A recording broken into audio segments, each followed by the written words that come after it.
Good espresso stream. Okay, do I pull these? Okay, actually, I do want to pull Rumu Damoo because it is actually Rumu Damoo. When was Rumu Damoo roast? My Rumu Damoo roast was older. I remember all these boxes are everywhere. Okay.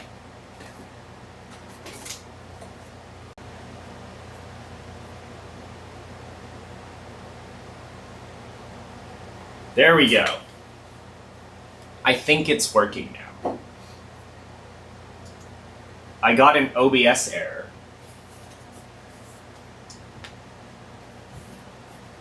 I need to pick up things. Okay, I have to look at my other stream VOD to figure out when my Rumu Damoo was roasted. But I think this is it does taste like it is rested, so we'll pull Rumu Damoo and some of the other coffees. I do have like older things that would be interesting to pull, but we could do that. Make espresso. Or we could do other stuff. That is also a choice. Would you make espresso out of mod cup beans? Yes. I also have not woken up. As usual, I told you guys I was going to get up and get on the streams. I only have oat milk. So latte art is kind of not gonna happen easily. But we will make, so what I'm doing here, let's see. There, we'll point everything at the espresso setup again today. Maybe another day we'll do other stuff. I do think I have some AeroPress related things that I think would be interesting to explore because I know people wanted to understand how to say AeroPress. It's not that hard, guys. You just pour water on coffee.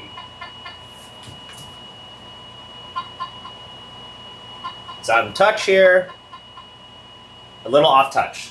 So let's see, this is like incredibly fine. And with some of these very fast flowing baskets, it's always a challenge to make it, to actually get pressure. But it's okay, we don't need pressure in espresso. That's horrible, don't do that. And as usual, I haven't woken up. So maybe let's start off with a more familiar coffee, and then, well, not as nice coffee, but also a very nice coffee. So I have the plan. I want to do Rumu Damoo at some point today. Maybe we'll do Karamo right now. I also have a little bit on the older side. I have some other coffees, which I will look for. This I'm tempted to do, but probably not as espresso for today because we already pulled a few shots of it on the other stream. So I might do a brew of it because I think that would be interesting. And then what else do I have? Oh, I didn't open up this churroso from the sub that I got. So maybe we can open up the churroso. We opened up the Mexico yesterday. We opened up the Kenyan yesterday. Yeah, I don't know. Let me look for one other coffee.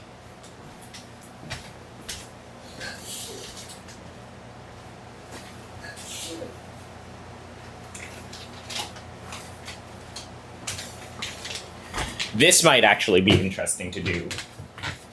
I have one, well, I don't know how much is in here, but this is that 91.5 Elida. We'll focus. Hello, camera. 91.5 Elida. I think there's enough for a single espresso, so we could do that. But yeah, that is the plan. Actually making espresso. Good espresso stream, right? I don't think I'll do latte art. I don't have the right stuff with me.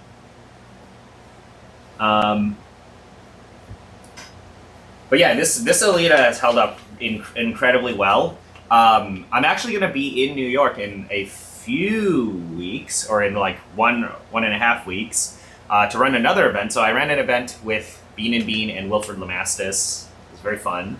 We're going to do another event, but this time with Altieri. So if you guys enjoyed this coffee, which I hope you guys did splits of, I've mentioned in the videos that you guys should do splits of it. This was an incredible coffee. If you guys want to get more, I guess we can do another tasting video with Bean and Bean and whoever is there. I'm going to be doing an event there. There will be an Altieri coffee. So Altieri, not as well known as Lemastis, but should be cool. Let me see how much coffee I have in here, and then we can kind of figure out if we can even pull a shot of this.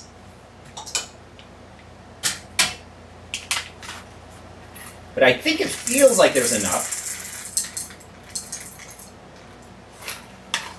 All right, we'll full send it. I have 17. Oh wait, 18.1. Here, we'll do it all of it. 18.4 grams. How we wouldn't share? Damn, dude. Well, that's the thing with these Panama coffees. Look how big Panama Gesha is. Like if you look at the size of these beans, they're massive. Here, let me pull out a Rumu Damoo or a Karamo. Like all these here. Actually, Rumu Damoo is a better example because it's tiny. So here's a Rumu Damoo bean, and then this is a Chad Elida Panama Gesha bean. Look at this. I'm trying to cherry pick like slightly larger beans, but this is a Rumu Damoo. Is that even focusing? Like, look at this. This is Rumu Damoo, and then this is Elida. So Panama Gesha versus Ethiopian coffee. But Rumu Damoo grown at, I think, 23? Yeah, 2300 landrace. Ethiopian landrace, little tiny beans versus mega Elida. Isn't that crazy? So yes, we will. I guess so. This is on the older side now. This was roasted July 9th, but it was about a month of rest. I did feel this coffee needed to rest for about a month, but I will wake up with this shot here of this Elida. And maybe I'm trying to figure out how fine do I grind? How fine do I grind the monolith at? So this is touch. Maybe ever so slightly off touch because it's we're dosing higher.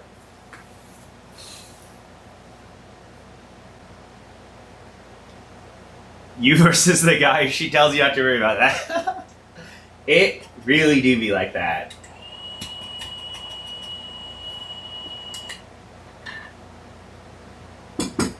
Okay, let me actually rinse this off.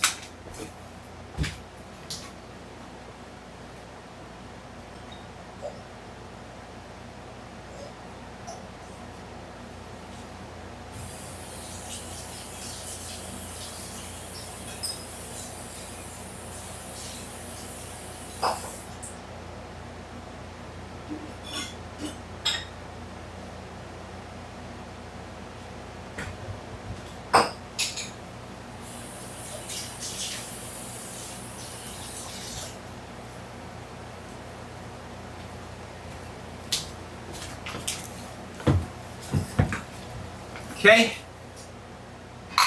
Yeah, why get Meticulous so you can get... Okay, what are people saying?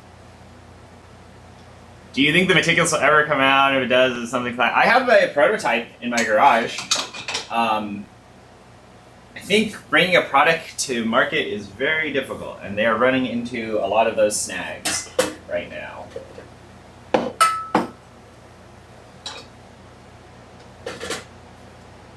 But I think it'll probably come out at some point. I know I honestly haven't kept up with what's been happening with Meticulous. I know I ran into Carlos at the expo, and I ran into Matt, and I think they are doing fine.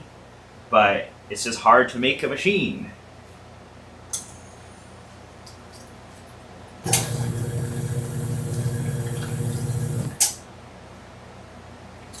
I kind of want to lower my group head temperature later today. We'll have to figure that out, or I'll figure that out at some point.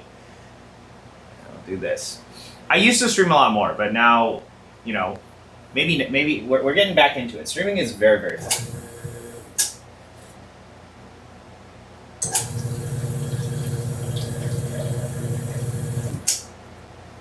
Okay. Let me actually grind this coffee, and we'll pull some shots.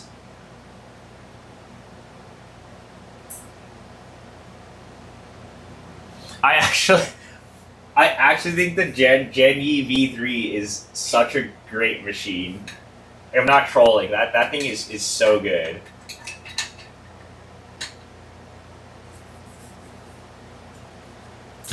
It's like, that's just the reality, man. China is too good at everything. And it's like also a single dude.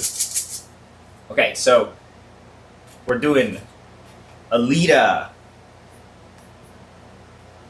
Very scary. Very scary espresso to pull.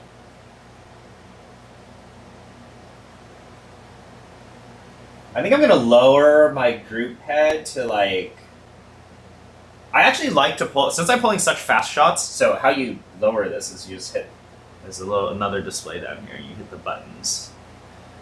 It's in Celsius. So I think I'm gonna go to like. I mean, I was pulling like 86, 87 on the decent, but this is a more traditional group head design, so we probably want to set it to 92.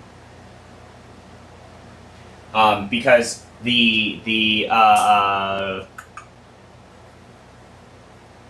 probably will lose some temperature through this way. Actually, you won't. Not as much on here, but this was set to 93 before. I just want to lower it down 1 Celsius, and we'll see what happens. But anyway, we got this. So this coffee, if you guys got to try this coffee, or if you guys want to try another, not this exact coffee, but you know, a high-end coffee from them, there's going to be an Altieri coffee, and I'm going to be doing an event. We'll probably doing a video and all of that on it as well. It should be a lot of fun.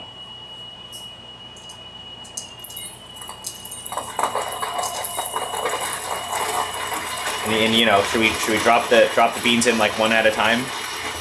This is very premium coffee, right? It's a very important thing to do.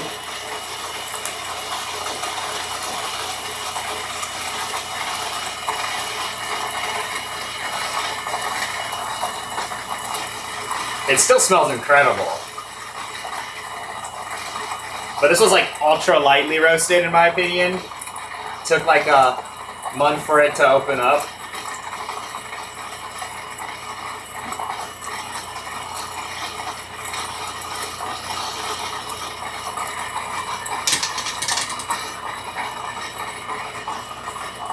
Here, I'll do it this way so you can see.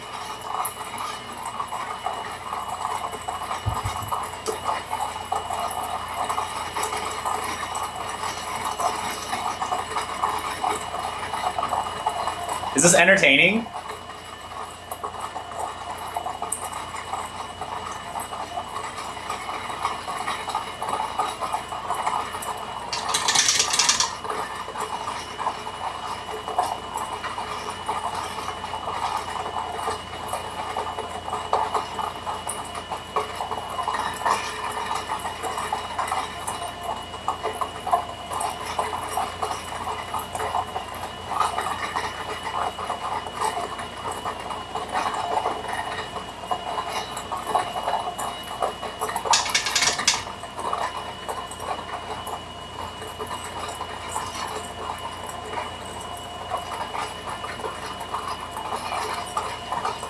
I have a few more. I have a few more to go. I got a few more to go, okay?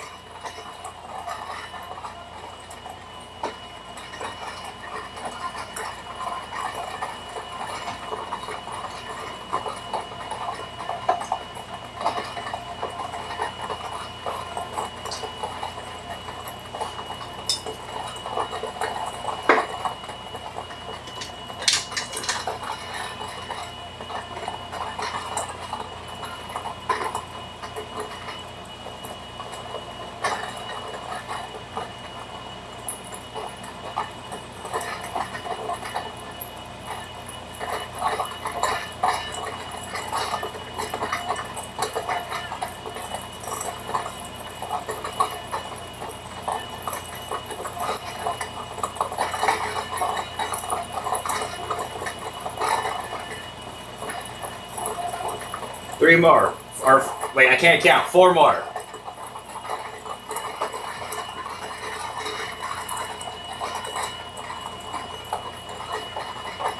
It smells amazing though. This is I'm surprised it's held up this well. Okay, last bean.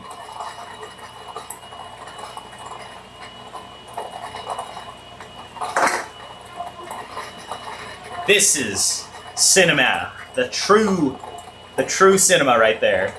This is the content that you all were looking for. Okay, this is actually a pretty big dose. So 18 and a half. I hope I ground not too fine. That would be a tragedy.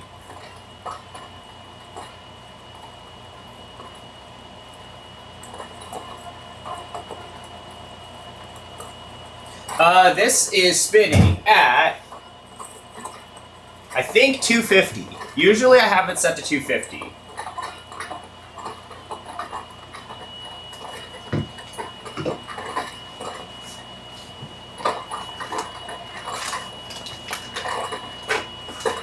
Here, I'll move the coffees off to the side so you guys can see it ever so clear. But we're pulling this coffee, this Elida Estate.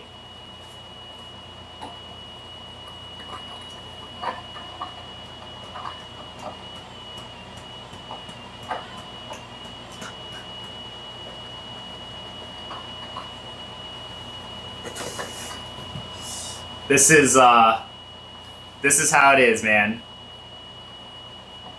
I could go slower, but I find I run into a little bit of trouble with building pressures at some of the super low RPMs because the fines, even though visually speaking there are a lot of fines, there aren't really like, it's harder to build espresso pressure with this, but with certain grind settings. And we'll do this. You guys can see my shitty puck prep. But yeah, we're doing Kadama coffees here, and then we'll do a Rumu Damoo later. You guys can't really see the Rumu Damoo. Rumu Damoo. But yeah, this is what you can do: is if you work in industry and you care a lot about coffee, or you spend money on some of these more premium coffees, you'll just end up with so many coffees. You can pick between. I mean, I have some shit in the freezer that I think you guys would be very impressed by. But, you know, you can do stuff like this and wake up in the morning and drink incredibly premium coffee. So yeah, that is mega light. Like, look at how light that is. Don't drop this. Mega light. It is super light, so it might flow very fast, but this is around 18.4, a little larger dose than what I'd like in some of these baskets, but I think it should be okay.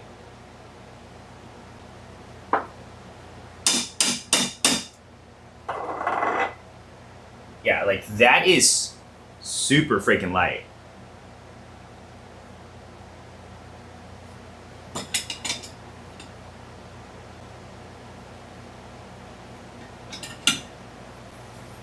Yeah, I mean, that's like very light espresso. So let's see, how do we do math? What do we pull this to? This is 18 point something.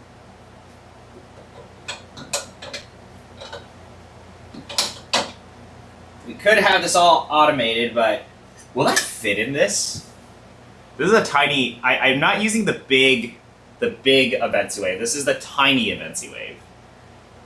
But this is for espresso, right? You know, you got to make sure you use the right cups for the right application. You don't want to be using the wrong cups. No, you don't, I mean, this was like mega light coffee. You do not get any stalling issues with the Flat Max. Or should I pull into this? This is another choice. I could pull, here, let's see. Let me get you guys ever so closer.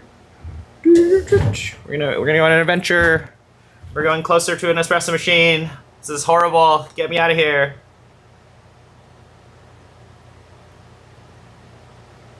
Here, I'll point you guys. I point you guys this way. So again, on the Mavam, left side is pre-infusion, right side is full pressure. I probably should have lowered my pump pressure, but you know what? It's fine. But, okay, maybe we'll do the Pear Cupworks craft because we could fit more stuff in it. And this is like 18 and a half. So what is the math?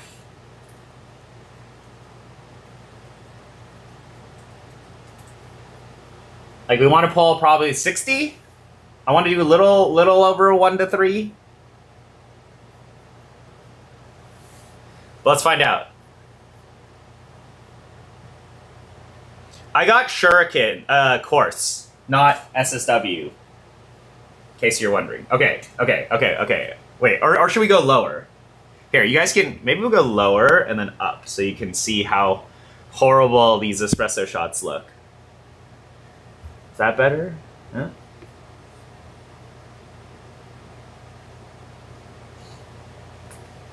All right. Here we go, guys. This is gonna look like shit.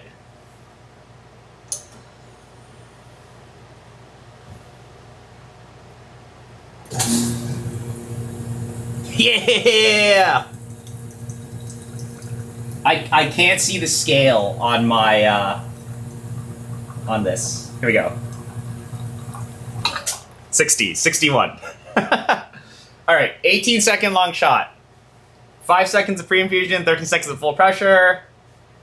18, the last of my Elida Estate Gesha. Oh my god. It's incredible smelling, though. Woo!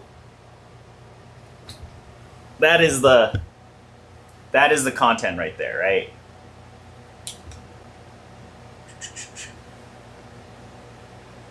So, I guess I'll pour it into here.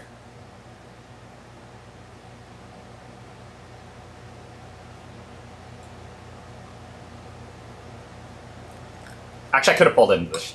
Oh, lame. Wow. This is incredible. Let me link you guys this coffee. There will be some more coffees from this roaster coming soon, and they're all going to be premium Panamas. And I think these will be coffees that you guys will really enjoy. Let me see if I can find it on their website.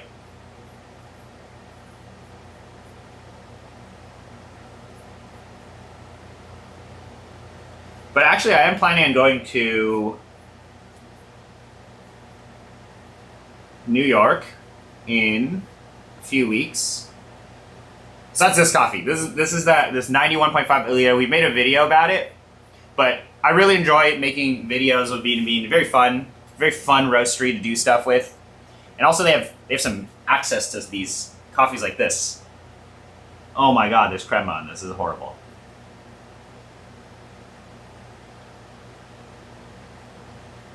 Wow, incredible.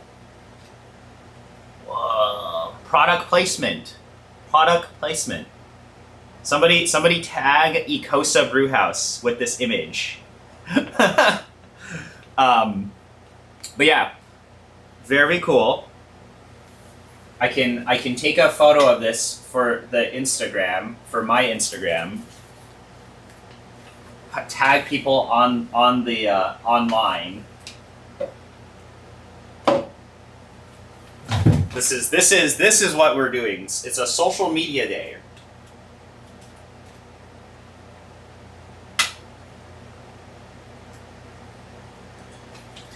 Imagine actually making espresso.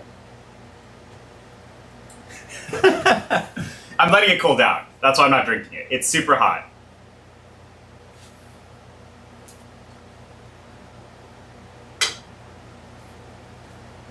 How did I guess the grind size?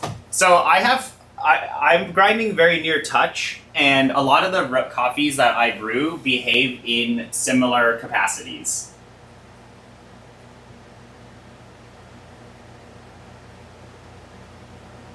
So, and because I'm doing something like shurikens, I'll post this on the Instagram story. Do you guys even follow me on Instagram? I don't even post that much. Right? Just like Instagram story post a lot.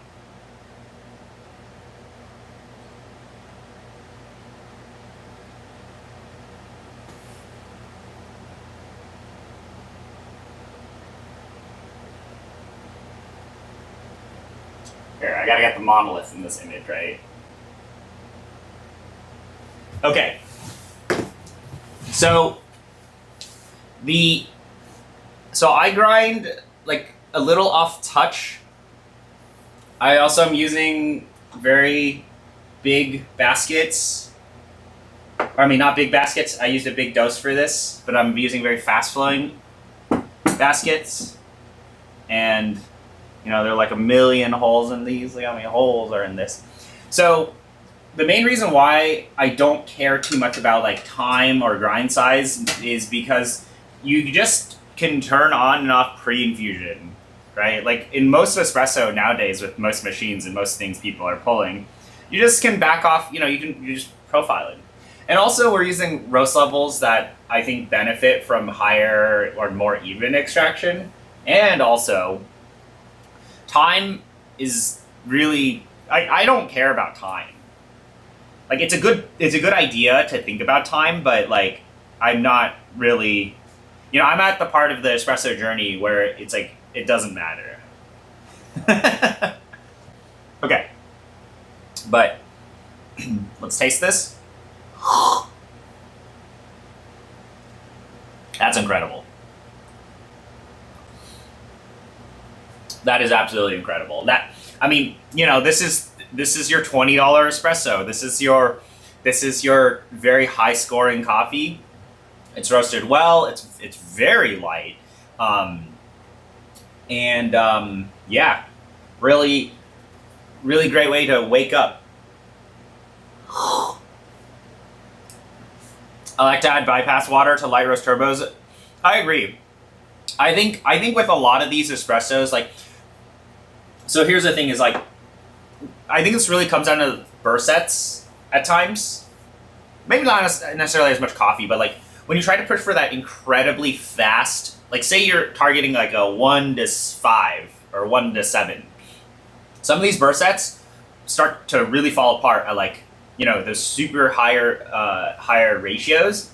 It might be better to actually pull like a 1 to 3 or a 1 to 4 and then dilute to the 1 to 5 ratio because the burrs handle better at some of those shorter ratios. So for example, here I pulled 1 to 3.5. If I wanted to go, I don't think these burrs taste that good in like 1 to 5, 1 to 7 world. But if I wanted a beverage with that type of 1 to 5, 1 to 7 flavor profile, but I didn't want to deal with, you know, brewing, getting the bad stuff in the brew, then I would pull this ratio and then I would just dilute, right? And that's totally good because when you have well pulled espresso, most of those properties are still going to be in there even if you add bypass. That's not really the case if you have bad stuff in the espresso. So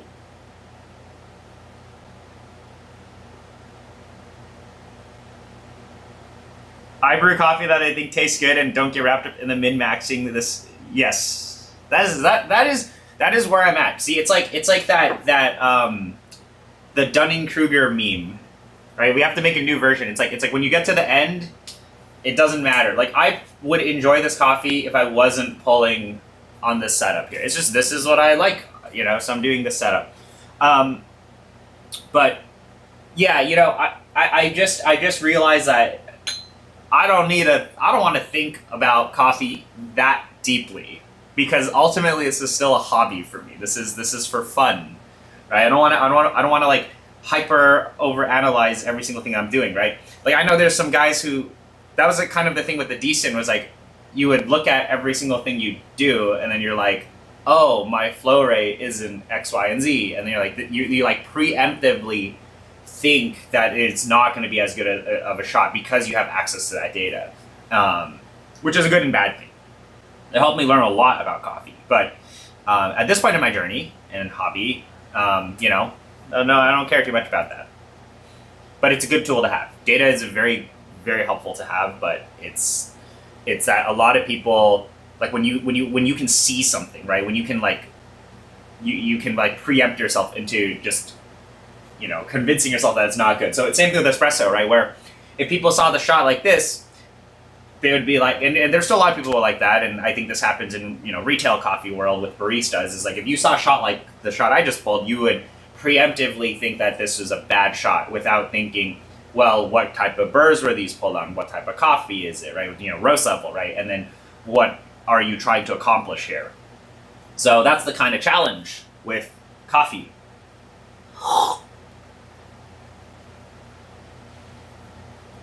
It depends on which size Misen. Because, like, 102s, 98 and 102 Misen in espresso taste very different, in my opinion. I need to go pick up my 01 back at some time, but I probably will just dedicate the 01 to filter. Maybe before, so I'm going to let one of my friends borrow the MC5. Like, that's why, you know, the MC5 gets passed around, MC4 Surecones gets passed around to a lot of different people. Just because personally speaking, I want that higher clarity, even though, like, I do think the Surecones are, like, probably the easiest burr set in existence to pull good coffee. But this just lets you, you know, optimize a little bit more for some of these lighter coffees.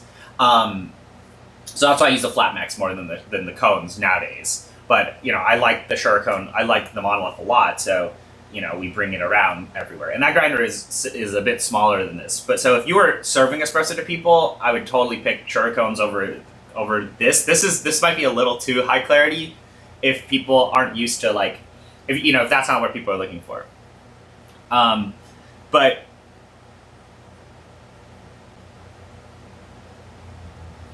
yeah, AeroPress is a decent at home.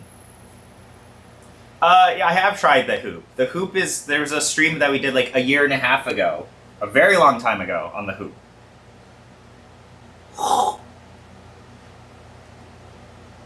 But wow, damn,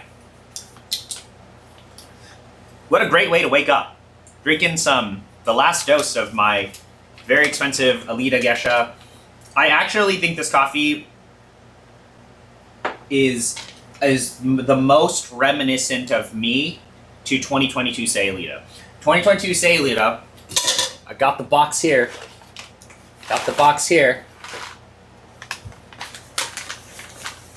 We'll just put this to the side here. 2022 Elida. Still got the box.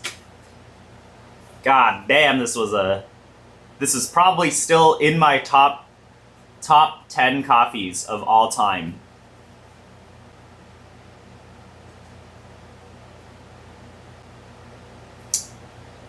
So this was the closest in recent memory to this. Because, you know, last year, as we all know, 2023 Elida was, washed Elida Gesha was not that strong. But that's the thing, right? Seasonality. So I'm excited for 2024 Elida. If this is how good this one is, 2024 is probably going to be incredible, and I will instantly buy it. Okay. Well, let me finish this up and we can pull some more shots.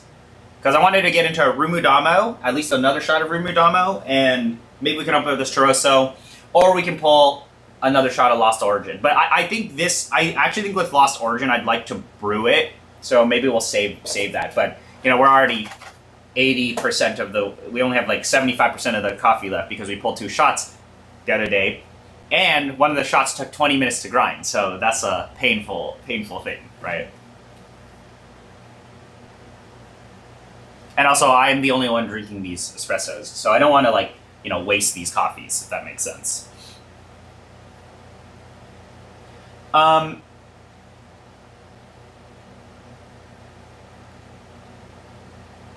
are you getting AWS ads? Damn, dude.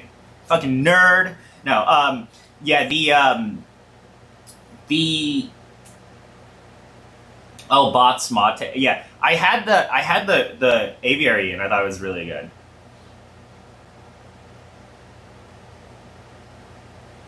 SLM and Misen. There was a stream we did a long time ago. There's actually a stream where we did that. Let me pull it up. You know, I should react to my own streams and see if my opinions have changed. And my opinions change all the time. Where the hell is this? This was a long time ago when I streamed a lot at the beginning of the year.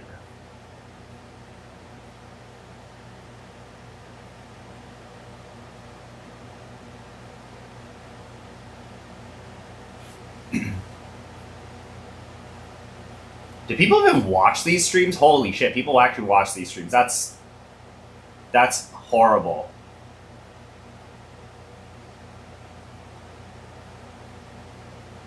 I think there's somewhere in, if you look back in like January, I streamed a lot in January. There are a few that cover 01, 98. Oh wait, sorry. 01, 102 Mizan versus 98 Mizan, and then versus SLM. So they pair very well together. That is the point. But if you were considering between 01 and 102 versus 98, that's another whole entire conversation. So if you have, if you're gonna spend thousands of dollars, it might help to spend a few hours of your time watching these random streams that we've done, which are cool.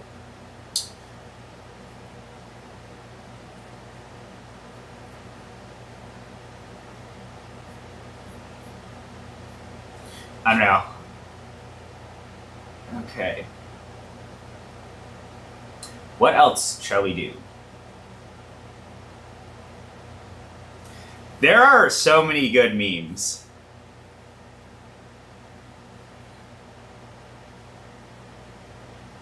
You can pull turbos with any grinder. Will it taste good? That's a different question, right?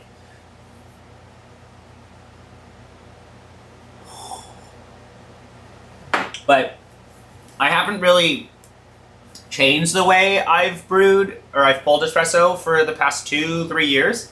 Well, really like 2 years.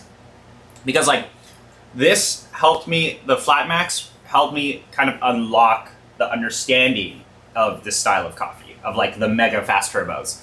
Because like I think if I learned how to pull this fast flow shot on like a niche or like any of the smaller conicals, I think I would quite dislike this style of shot, or I wouldn't try it as much because I would be like, oh, this doesn't taste that good.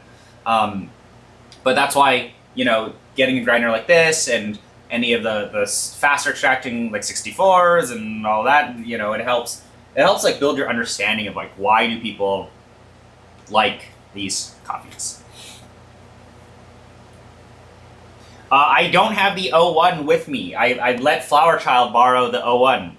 He's had it for a few months now because I've been just traveling in a bunch of places. But the plan is to use the 01 for filter mainly, and then just dedicate this more for espresso. But I don't know. I flip-flop between a lot of things. That's the kind of thing.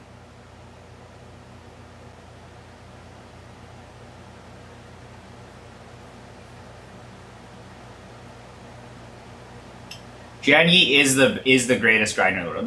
The greatest espresso machine. You don't need this if you have a Gen Yi. In fact, the Gen Yi is literally more capable than this machine in every single capacity. That is a fact, right?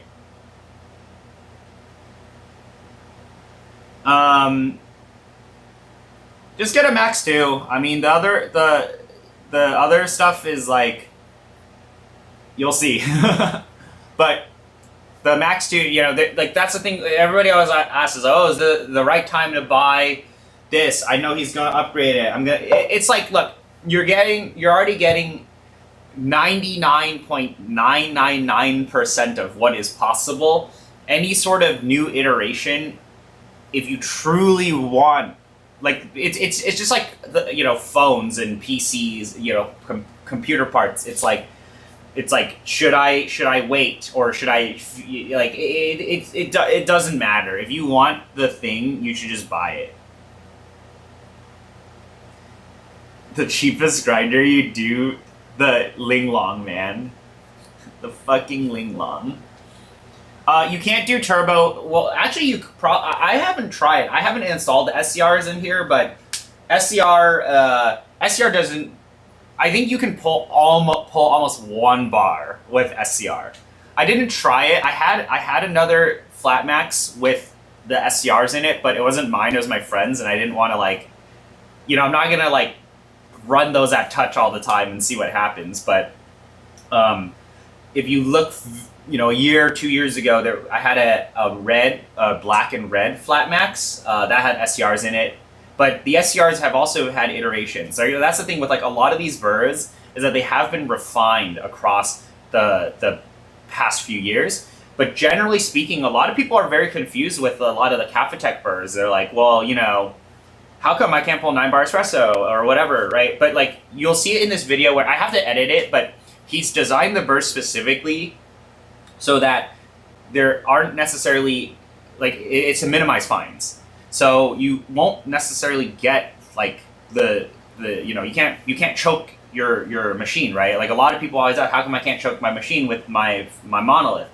And it's like you don't have to be able to do that to make a good coffee, right? Or it's just interesting where like a lot of people don't think they're able to grind fine enough, or they aren't grinding fine enough.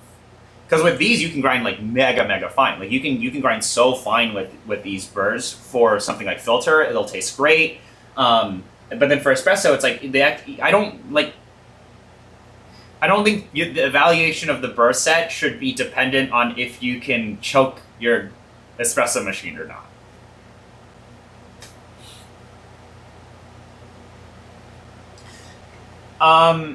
ULF is like, I haven't tried Ijuan ULF turbos because I don't have the patience for that. I truly do not have the patience. Actually, is that true? Because I just spent 20 minutes grinding on the Ling Long.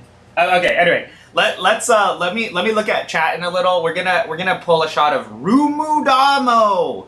I'll grind like basically at touch with my grinder, and well, actually, I don't really want to do that. I don't want to do that because I don't want crema, man. I don't want the crema.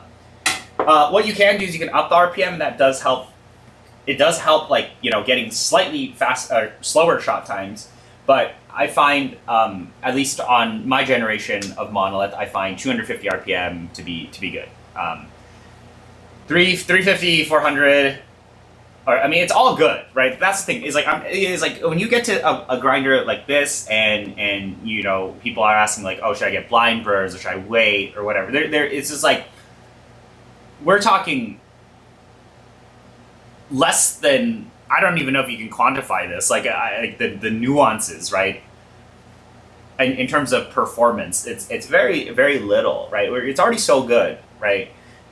However, what could be more valuable to you is, you want buyer's validation, or you want to feel like you made the right choice. That probably is worth more than any actual performance difference between any of these. And then, then that's a whole other conversation with like, should you wait and all of that. But that's the thing with these grinders, is that is the benefit of buying, right? It is the benefit of like signing up and getting it on the pre-order, is that it could be better, or maybe not even better. It just could be different, right? And that's the thing, because like you'll find people who prefer Max 1 over Max 2. You'll find people who prefer one iteration of shurikens over the other, and so on and so forth, right?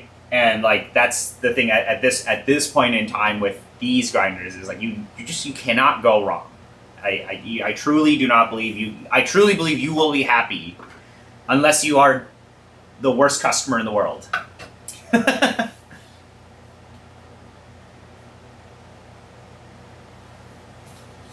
Okay, let's do Rumu Damoo. Let me get another cup.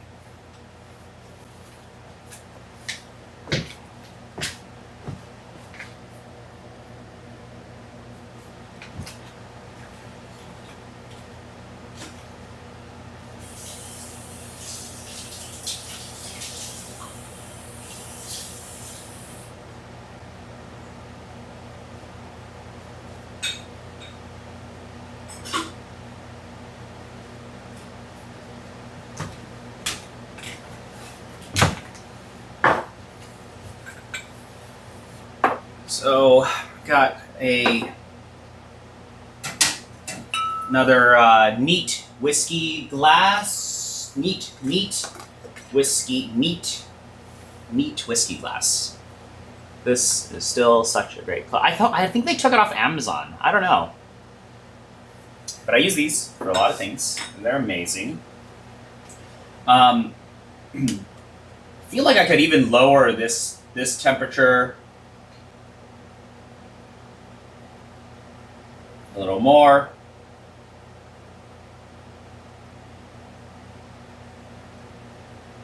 But let's try pulling another shot. I love these clean wash coffees,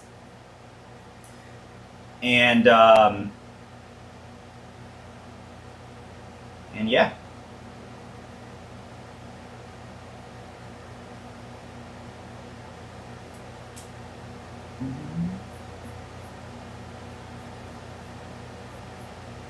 Okay, let's go and find my bag of Rumu Damoo, and let's pull the greatest Ethiopian coffee of last year that unfortunately beat out Barrio because these guys, I don't know if you guys saw our friggin' say 2023 bracket, but these guys voted me out. I wanted Barrio to win. Instead, this fucking coffee won last year. So we'll compare this coffee to Barrio when Barrio comes. Barrio later harvest of last year was not as strong as the first harvest, even though it was like already very end of the year. But Barrio first year, the first Barrio I had was like absolutely amazing. I thought it was Pepe for a little for how expressive of a coffee it was, but it was a random Colombian churroso next to, and I tasted it next to Lost Origin and next to Stefan Muller, which that was also a really great Panama coffee. And then I also tasted it next to a La Palma coffee.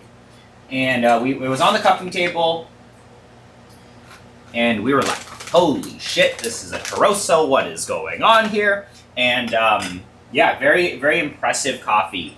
But Rumu Damoo, different expressions. I would say that Rumu Damoo is probably going to be the cleaner coffee, just because of how it's processed and how kind of these Ethiopians handle. But I am tending to like Helden cherry coffees, Helden cherry wash coffees, or more like I am okay with a little bit of that ferment if the acidity is clean. So. All right, guys, we're going to suffer together. We're gonna suffer together.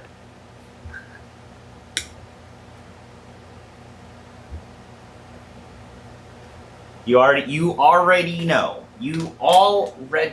what is going to happen. Let me try to get the Rumu Damoo card in the image. You already know. Here, this side. Does this look good? How long do you think this is gonna take? These beans are so tiny. Like, this is gonna take a year, right? Let's do it. Let's find out.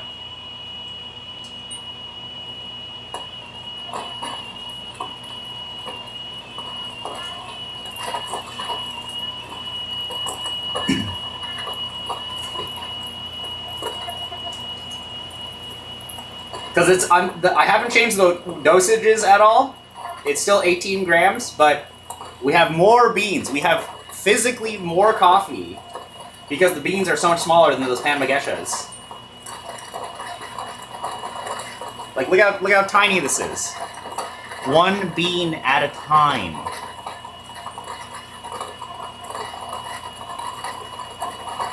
I could even lower the RPM more on this grinder.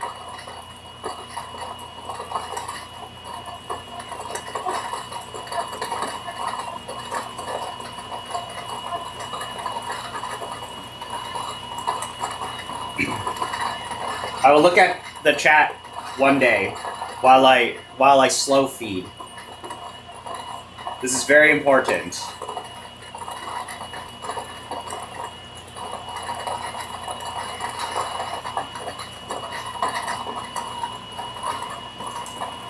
Let's see if the camera's actually focusing on this. This is amazing.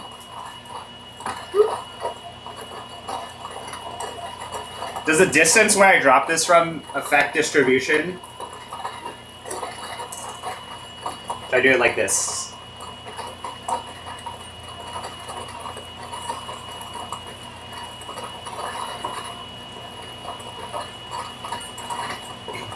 It's supposed to be like a constant rate, right? You want to feed the beans at a very constant rate, but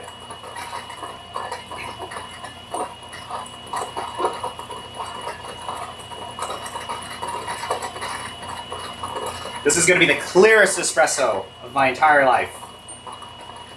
This is going to be the most shuriken tasting Burr shot I'll ever have.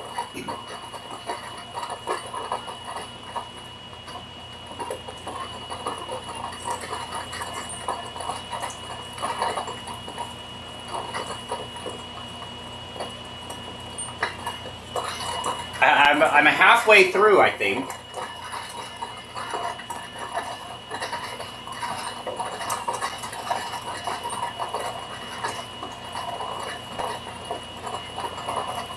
Oh no, 2 beans fell in. It's over.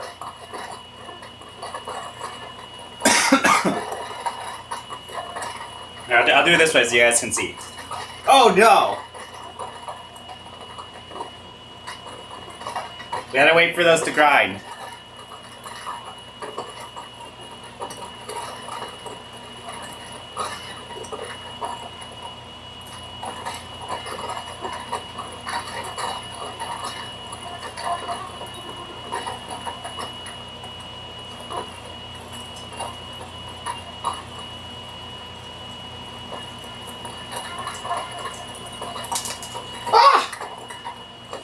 Well, we dropped the bean.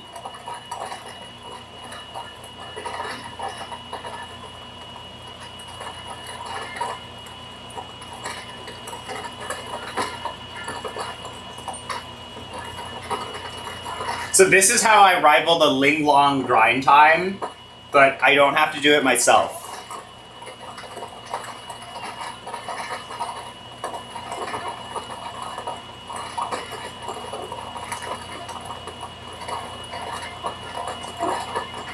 I'm using one finger to drag one bean into the grinder.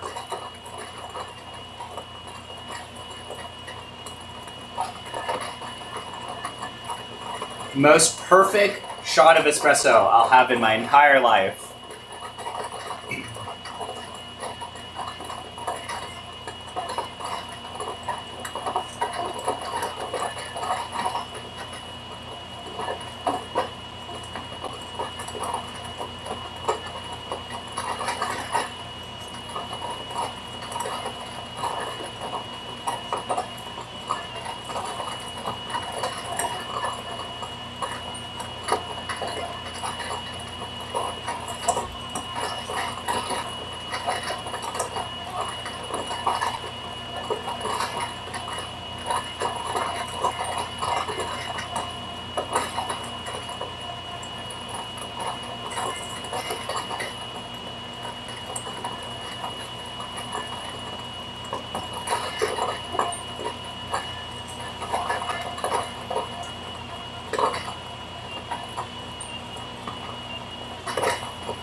I'll look at the chat when I'm done. This is a high concentration activity.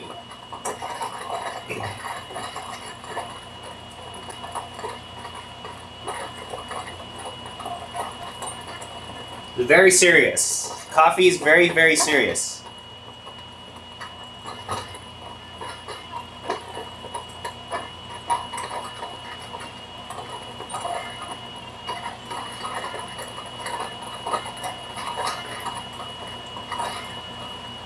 If you do this, you too can have a shot of espresso from EG1 with ULFs.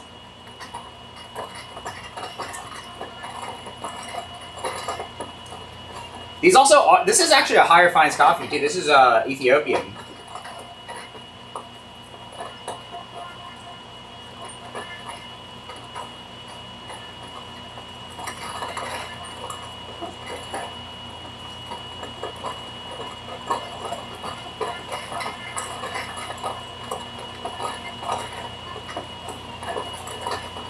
it this way. You guys can see. Ooh. We're almost there. We're almost there.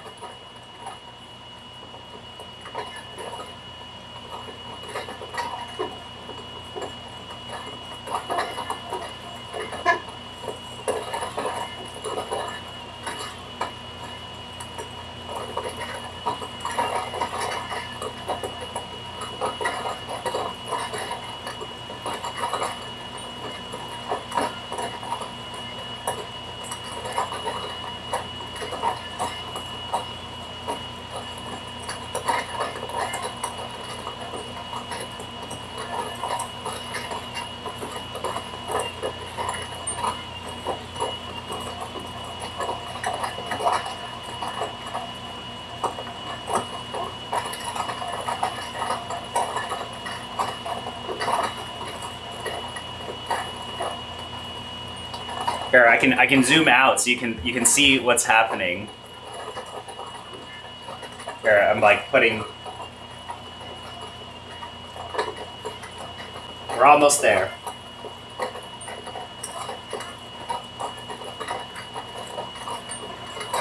I've already committed, so it would be a shame to stop doing this in the middle of this.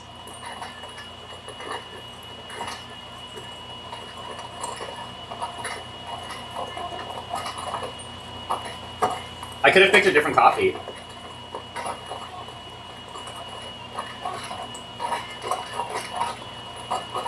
Oh shit, I dropped the bean.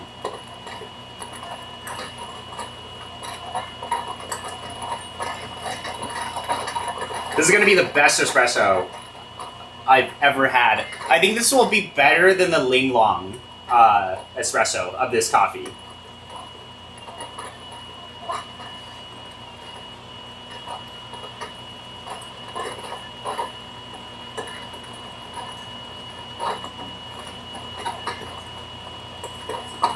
If this is what you had to go through every morning to make an espresso, you would appreciate this brew method a lot more.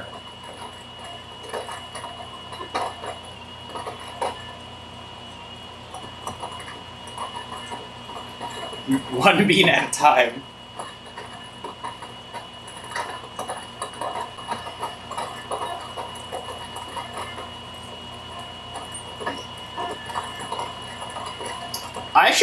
I don't have the, this is the thing, I don't have the other guys here, we can't run the timer, but I know the chat, you guys, somebody could time this.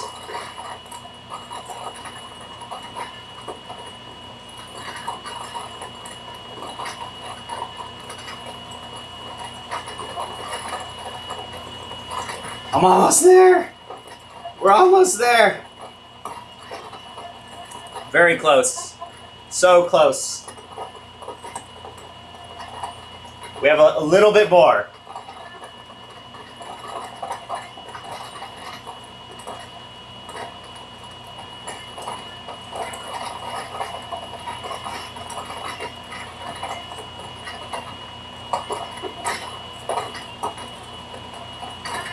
Woo.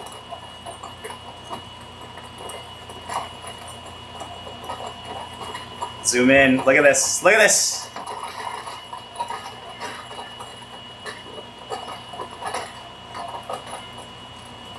See, I can't be fazed by anything anymore after grinding the Ling Long.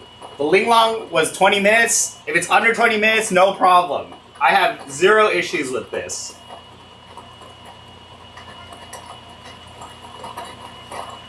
This is easy.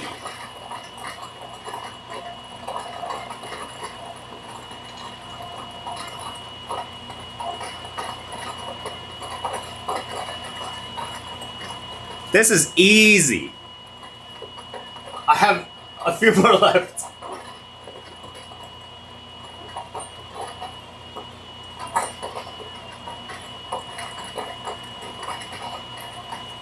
I will read the chat one day.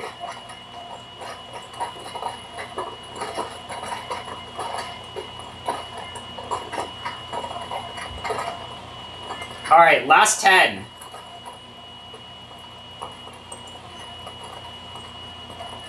Oh shit, we're dropping beans. Let's not knock the pour filter over.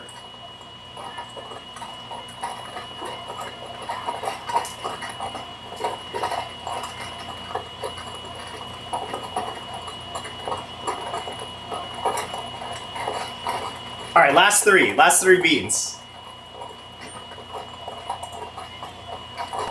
Last one. There we go. Woo!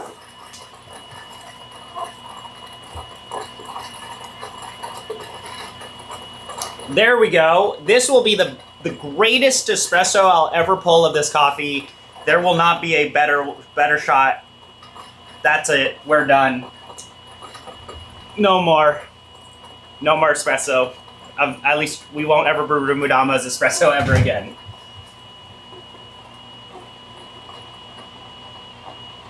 And I'm gonna puff this out.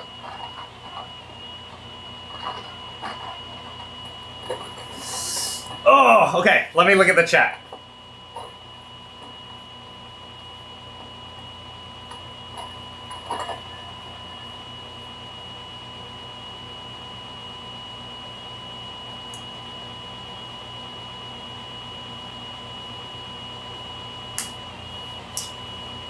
Oh, okay. We have somebody from, I don't know where you are, but yes, I do.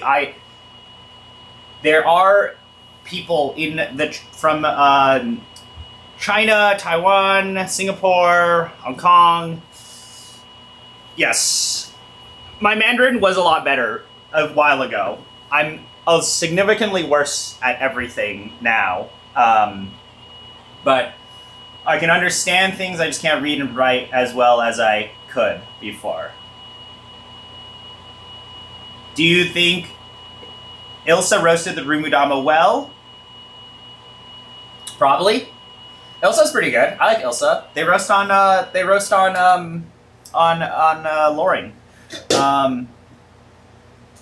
If you go to kimoy.coffee, you'll find that Harry abandoned the project. Harry was like, this is a cool thing, but he don't want to do any more work on it. There we go. The greatest espresso. So this is the second coffee I've had today. So we're going to finally wake up. I usually need at least like 2 espressos to wake up, or like 2 coffees. But you can see this is much... It's not as light as that bean and bean coffee, which is crazy. I was like, wow.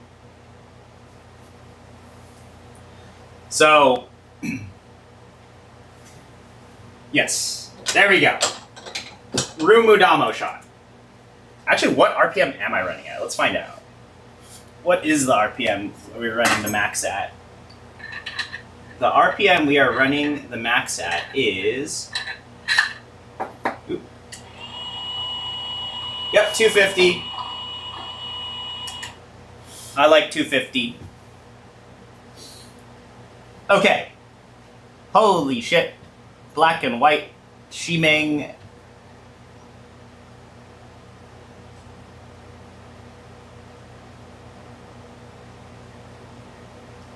If you saw the Linglong stream from like 2 days ago, we took a solid 20 minutes to grind.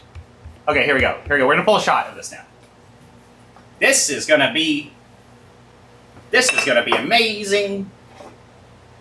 Rumu Damoo box here.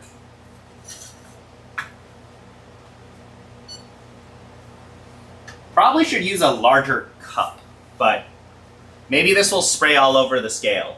I'll move this out of the way. Let me move you guys closer. How do I camera? Alright, guys. Watch the magic. Watch the magic. Watch, there's just spray everywhere. Alright, pre-infusion.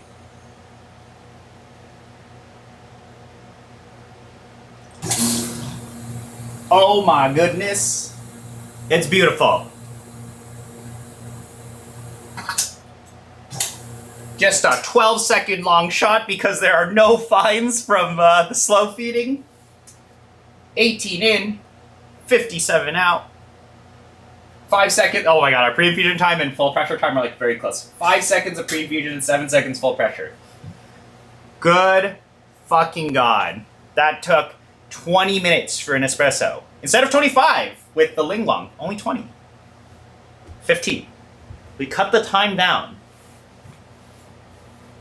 But wow, Incredible aromatics from Rumu Damoo. This is peak cinema here. Absolute peak cinema.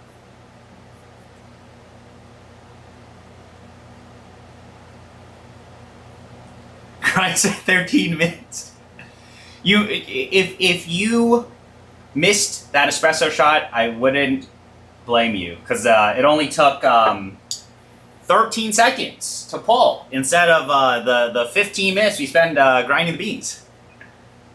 Is it worth it? Here, we're gonna let it cool down. But I can tell you the aromatics on this. This was just, I mean, this coffee. So when we were pulling it on the Ling Long and we pulled it on the Max the other day with Robert and those guys, incredible layering. Like, this is a coffee that I think would be amazing on filter, but we're doing it on Spro. So we're gonna see how much of that layering comes through. But we're comparing the Ling Long versus the Shurikens. Obviously the Shurikens are better, but Ling Long was doing an amazing job.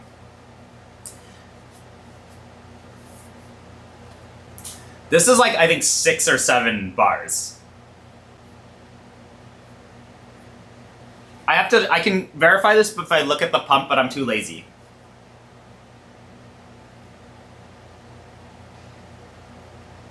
If this turns out great, I'm leaving my gear up for grabs on a sidewalk. It's gonna be great. It's gonna be great. I'm letting this cool down a little more, and then we'll taste. Imagine slow feeding in the morning and realizing you forgot the portafilter. POV, you order espresso at the coffee shop and the barista slow feed. Honestly, if I see a barista slow feeding, they instantly can take my money. I instantly will be like, I am now significantly more invested in what the shop can do.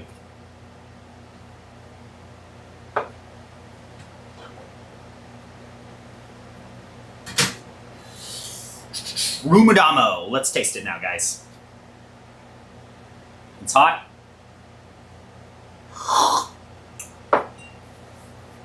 It tastes horrible. This is fucking terrible. I wasted 20 minutes of my time. No. Wow. There's so much happening in this coffee. Yeah, slow feeding is a waste of your time. Don't do this. This is horrible. Oh my god. Okay, my camera is overheating. Our stream might die. We are back. I have the fan. I can put the fan on the camera. Let's see if I can talk about this coffee before the camera dies, because I need to put the thing on. Oh, actually, okay, overheating symbol is gone.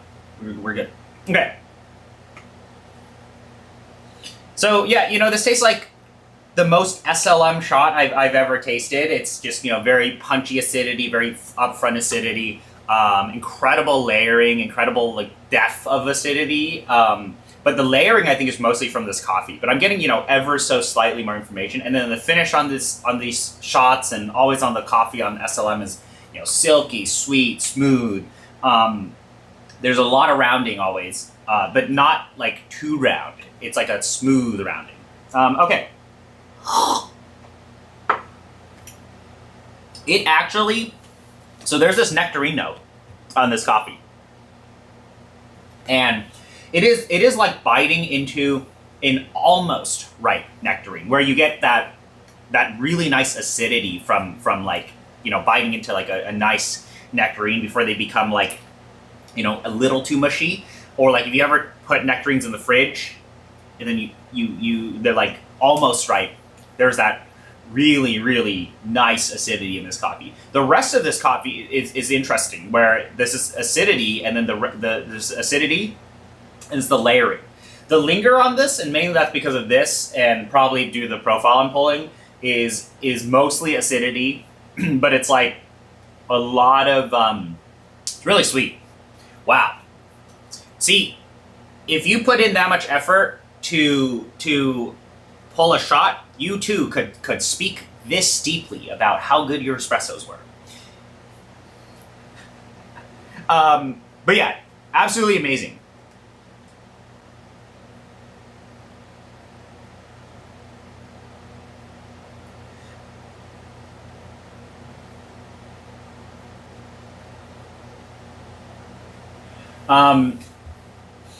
These are very, high acidity burrs. My tolerance level for acidity is pretty high now, but I'm looking for that, right? I specifically want, when I buy a coffee from Say, when I'm looking for this, I'm looking for like a very transparent flavor presentation. And I want this to be punchy, vibrant, structured acidity, right? I want all of that in the cup. And that's what I'm getting here. So, and that's really going to be apparent as this cools down, because that's just the main thing with Say is like, you want to let it cool down, let it cool down.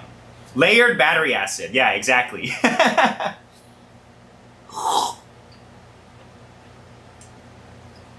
No, but it's not. It is vibrant, but because of how these are presented, and also this coffee is like, it's not like battery acid, if that makes sense. It's not like licking a battery, right? It's like high levels of acidity, but not sharp. So the main thing is that if you pulled the same style of shot on SSPs would have that really, really crisp sharpness to it. Like almost like a razor acidity. And some people like that. I've started to really not prefer that type of profile. I prefer like equal levels of acidity, but instead of it being like pinpointy acidity, I want it to be like, a little more rounded. And I think that's what these do. And that's like, my opinion on that difference between, say, like 98 brews or 98 HUs is that instead of it being this like pinpoint sharpness, it's like more of like a rounded sharpness. And I would say they're like equally as intense. The difference here between this and brews for something like espresso and just filter brewing is brews, Titus brews specifically, well actually even the other brew set, is it takes a lot of this information, like and it compresses it all into one area. So for example, here it's like, it says lavender, nectarine, wildflower, honey.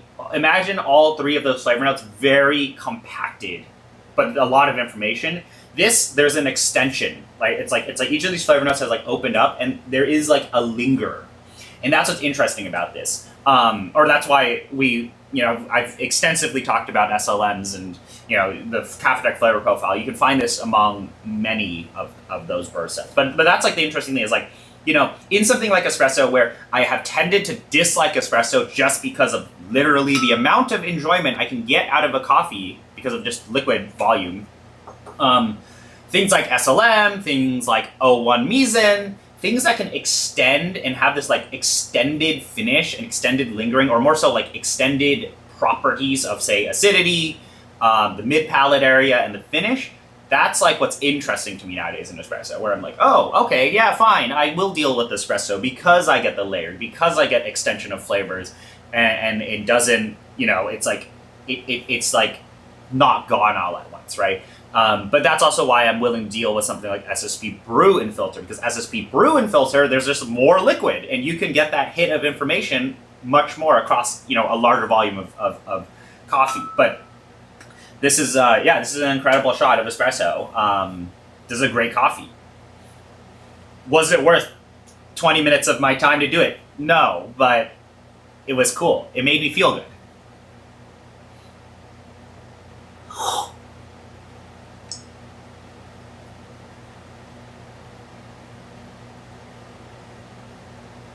How many years have you had since you had a sweet, thick, high RPM, medium, dark roast espresso?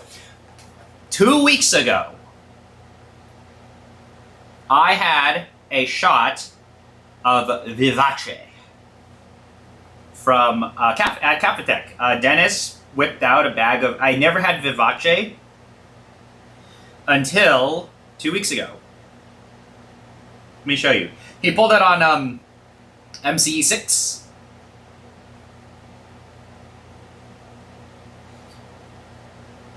Look at this. Thick espresso only. Let's see if I can zoom in. Vivace. 1 to 1.1. He said he actually pulled it too long.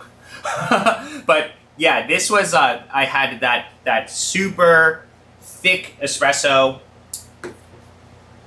Yes, Dennis has Saka. He also has Vivace. He operates similar to me on both both ends of the spectrum here, like mega light. Well, maybe he doesn't go as light as I do, but he also goes to like, you know, mega dark. And that's the thing, is like the customer base, I think, for his grinders is like a bit everywhere. Both ends,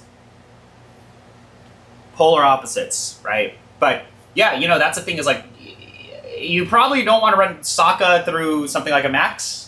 You could, but that's the thing, is like you'll see it in a video where he's talking about flats and conicals. Like we did this like video. I don't know if it's any good. I have to look at the footage, but you know, flats versus conicals, and it's like it's too clear for the dark roast, where you taste all of the roast because the clarity is so high, and you don't necessarily want that in your shots now.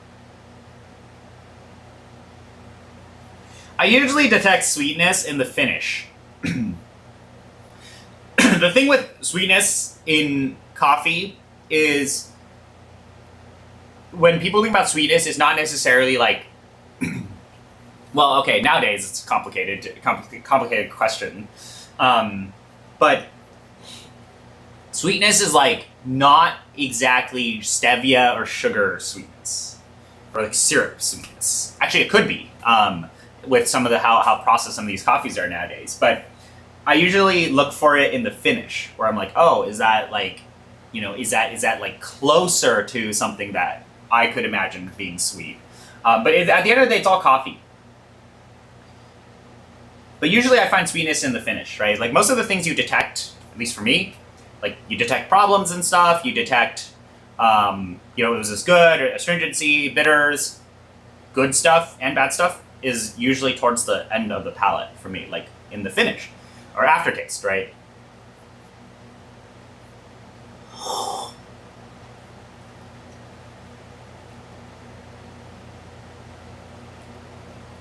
One to one, how dark is that? It's like charcoal. But like, there was a blueberry note at the end of that shot. Like, it's like Vivace. I swear Vivace. Let me look up. I think it was Dolce. Which coffee was it?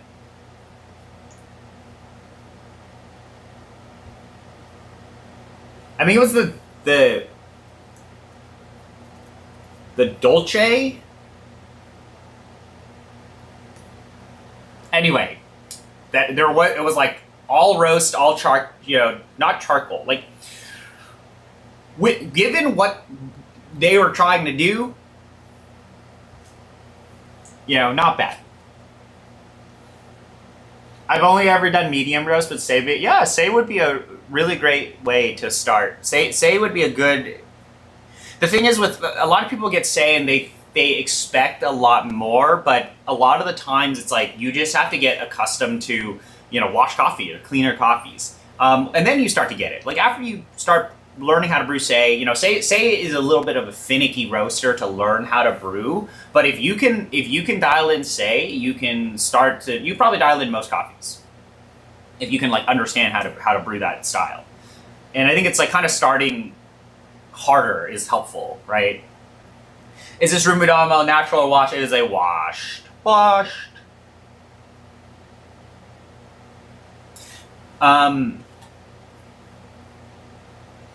Blueberry cologne in a coal mine, dude. I don't know, man. That it honestly pretty accurate.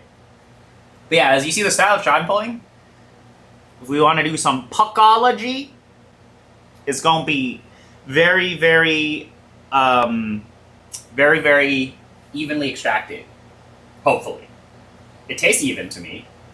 But that's because, you know, we're so coarse, or like of the burrs, we don't have that many fines that you know, it's gonna be tasting good. I am tempted to brew a little bit of Lost Origin, so let's do that. And I think I'm done.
No. It is.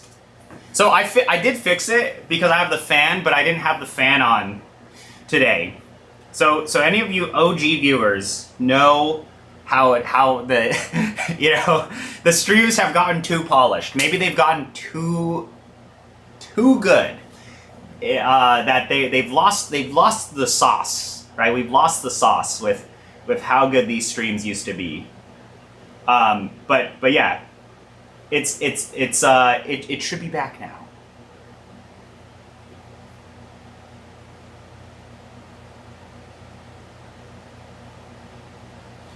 Say what ratio? At least 1 to 3. I like 1 to 4, 1 to 5. Those are all great. Entering to recalibrate for a different context, prepping for competition for the first time, and just came back from Granja Paraiso in Colombia. Got some fun coffees. Would be fun to share and connect. Very cool. Yeah, reach out on the Discord or Instagram, email me or something. I still have these Bolivian coffees I have to taste that was sent over by a viewer of ours. My first light roasts were co-ferment. They're in my freezer now. Waiting for my enemies to come visit me. So, grape soda? Brother, what are you doing? Have you tried SRX baskets? Yep. Sheldon's nearby. Okay. The stream is back. Now we will suffer and brew AeroPress, right? Or how do I brew Rumu Damoo? How should I brew the Rumu Damoo? Not Rumu Damoo, Lost Origin. Also, I'm getting kind of caffeinated. Even though I have two shots today. So, let's look at this puck real quick, though. Yay. Nice and evenly colored. How things should be. Okay. You can turn the Mavam off. Knock things over. And now, what do I do? Here, I'll turn on this kettle. Because I don't know. This coffee, 8.5, is that too 20 days off roast? Yeah, we can brew this. We can brew a little dose of it.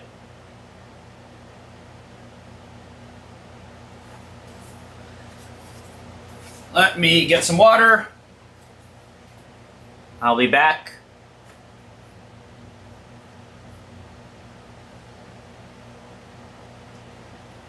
The thing is, espresso hits me harder, but it doesn't have that extension of caffeine for me. Use that pink urbanic. Hell no.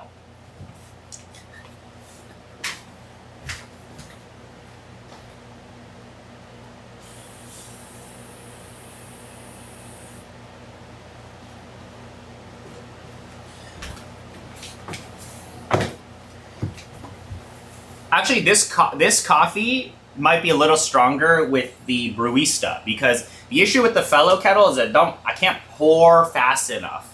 But if we do AeroPress, then then we can mimic what they do in the cafe.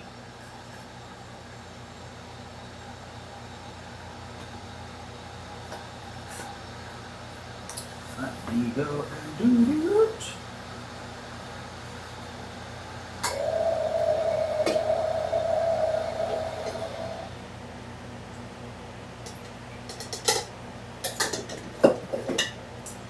Let me see if the stream... Oh, I need to move my camera. I also need to get an AeroPress. We have Say at Home. Do it here. Do it here.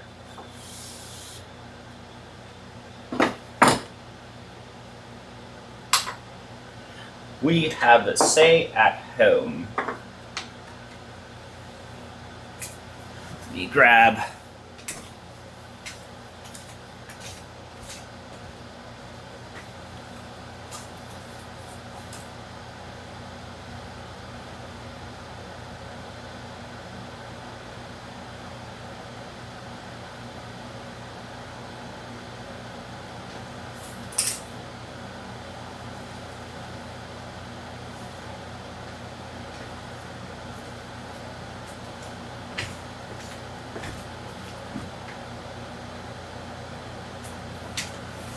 All right.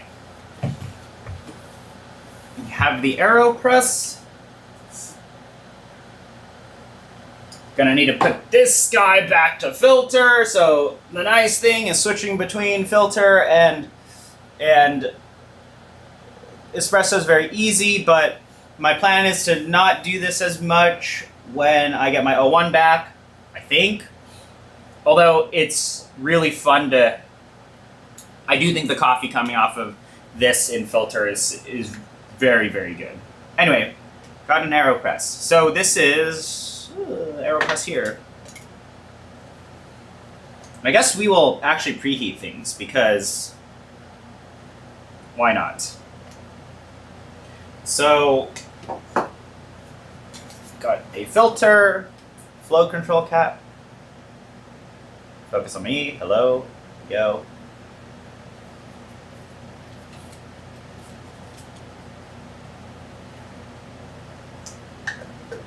$12? $14? $14, how do I do math?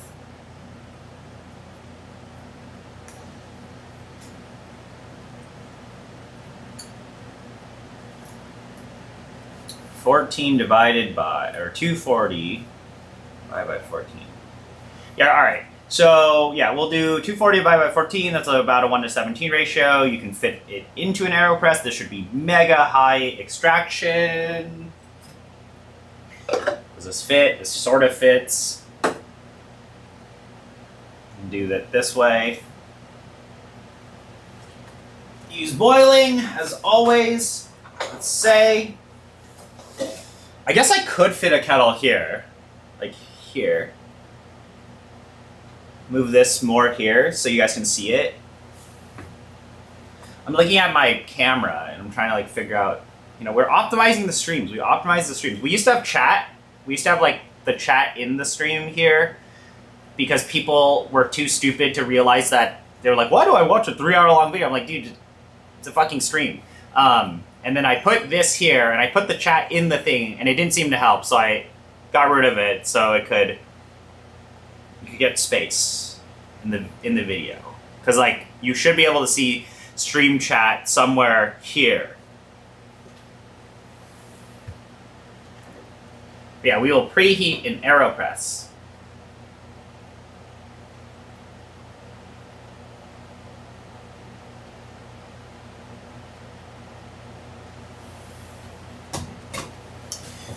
To like do things this way.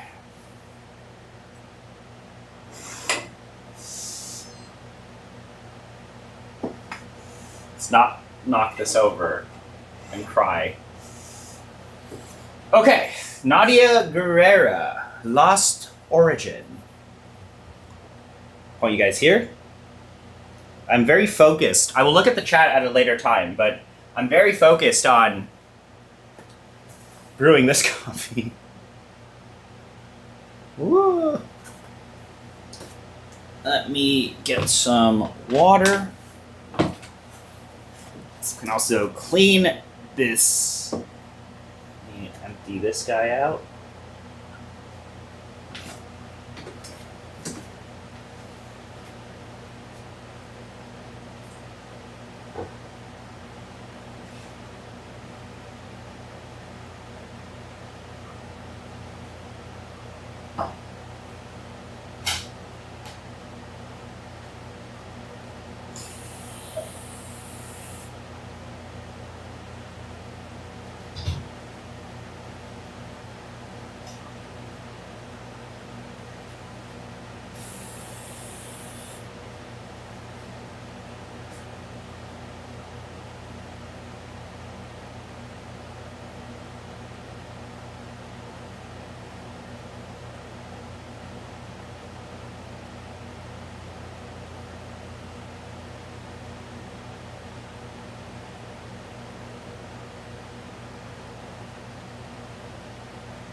All right.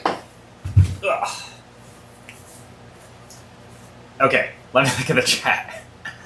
Ah, too many tabs on this computer. I thought you use a Brewista kettle for AeroPress for agitation. Yeah, I mean we could, but I have to set it up.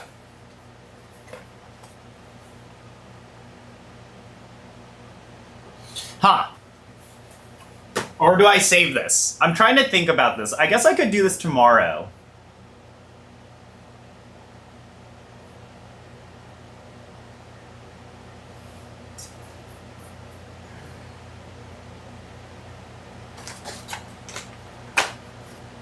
Let me see. Let me see how much of this coffee I have left.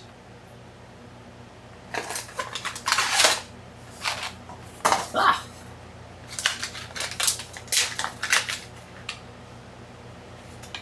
Doesn't even smell real, man.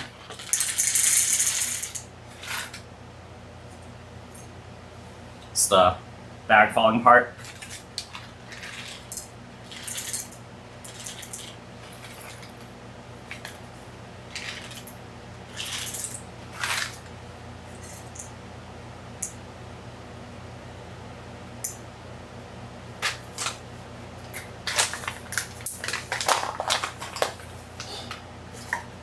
Slow feed time.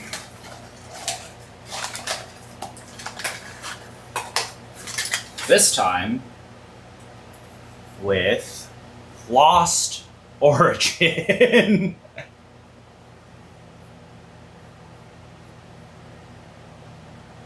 Why are my sweetest AeroPresses when I accidentally forget about it and let them brew for... Yeah, that is so true.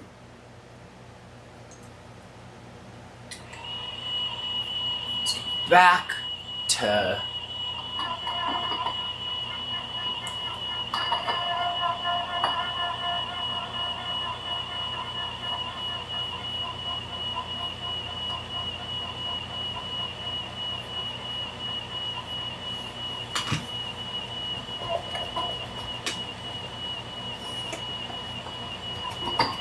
Oh no, there's still some Rumu Damoo left in here. The beans are so small.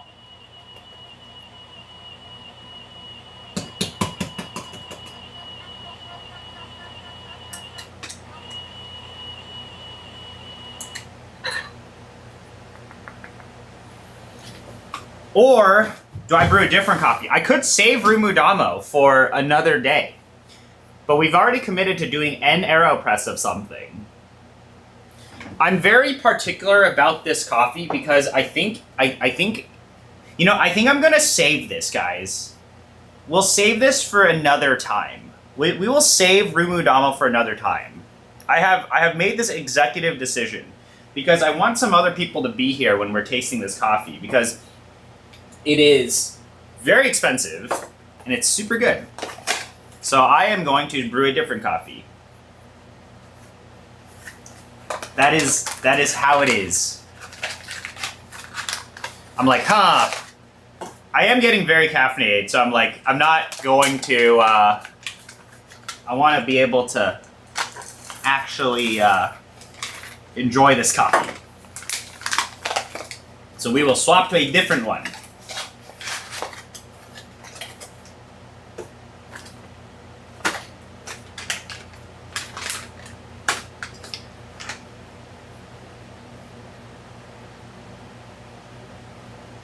My Max one does have wine, a little bit of a wine here. Yeah, I'll save room. We could do Ling Long and oh,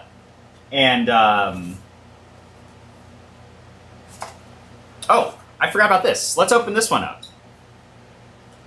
Shiroso.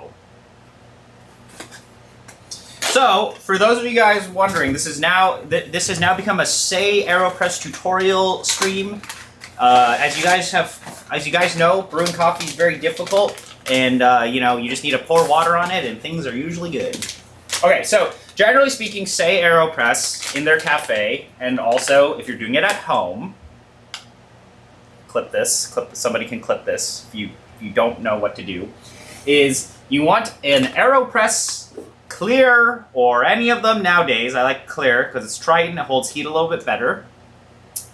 And you need a flow control cap, Prismo. I stopped using the Prismo. I think the Prismo is not very good anymore. I think it's outdated compared to this because this doesn't have a metal filter in it. So when you're doing this, the entire point is we're still paper filtering espresso, but you want to just be able to cap things off. So I think the flow control cap does a really great job at that. And I have a paper filter in there. The dose, which you can adjust depending on how you want your coffee to be extracted, is going to be around 14 to 15 grams. I believe in their cafe it is 14 grams, but I don't know if they adjust it based on coffee. Really, it's liquid kind of volume that you're looking for, but here's 14 grams, and you are pouring 240 to 250 mils. The reason why you lower the dose here is that you are limited in space with how much water you can add into the AeroPress. Now, again, this also depends on what roast level and whatever you're doing, but the thing is you're grinding very, very fine, and you're going to let it steep for 5 minutes, and then you plunge. So that's what they do in their cafe, or basically what they do in their cafe. And they're using a tone brewer that shoots boiling water into here, and it does pretty good agitation and saturation of the bed. You, of course, if you're doing it at home, you can manually swirl. You can also, be a little more meticulous. You also can steep longer. However, I think this really depends on, what burr sets you're using and whatnot. They're using, well-aligned 98 EK in their shop, I believe with SSP brew burrs. So, anyway,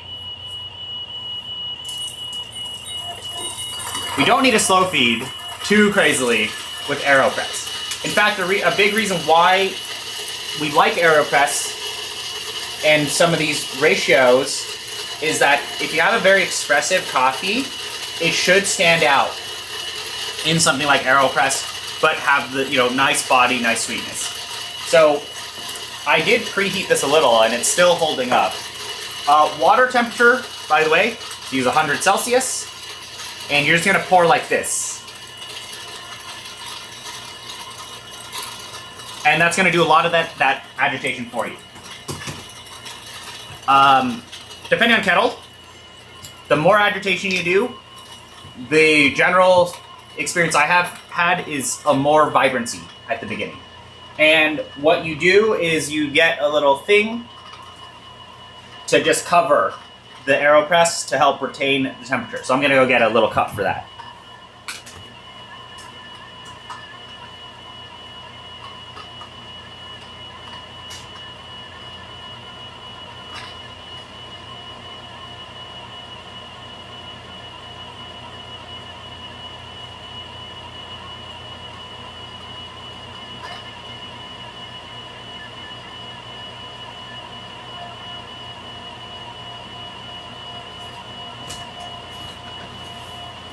So I was trying to find a little mug or something.